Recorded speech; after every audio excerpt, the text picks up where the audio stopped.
This week's Parsha presents Parshas Bamidbar. This is Yehoshua Wechsler, recording here from the Emek Learning Center in Jerusalem. The Medrash at the beginning of this week's Parsha says something slightly cryptic.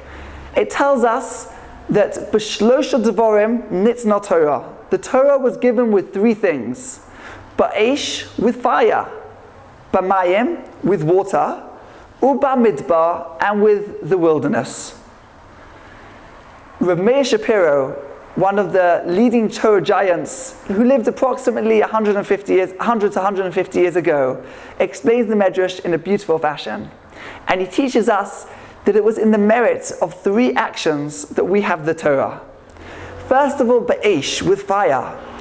Abraham, our forefather, when he tried to deny idol worship, was thrown by Nimrod into the fire. Nimrod was the king at the time and was very infuriated by Abraham's beliefs. Threw him into a furnace, and he miraculously walked out unscathed. It was in the merit of someone like Avraham, who was willing to have himself thrown into the fire because of his belief in God, that we got the Torah. Now, you may have thought that was an amazing individual. There's often amazing individuals around. Says the Medrash, B'mayim, with water also. Water referring to the splitting of the sea.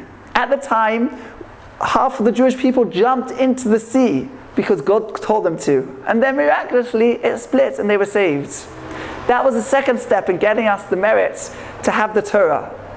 But then you may have thought that was a one-time event. But no one could really endure for a long time doing something on a level of belief in God of that caliber. Comes along the Medrash and says Bamidbar. Bamidbar referring to the 40 years in the deserts that Bnei Israel went day after day according to what God wanted them to do. God told them to go and they went. God told them not to go and they didn't. They relied on God for their food and for their drink. They were in an arid wilderness and yet fully believed in God. It's in our genes, in our genetic makeup, that we have this ability to do things which are beyond our ability, that are too hard for us. But when we throw our belief to God and we show God that we totally trust in Him, that gives us, the Jewish people, the power to do things beyond limits, beyond ability. That's how the Torah is given, and that's how the Jewish people live. Have a great Shabbos.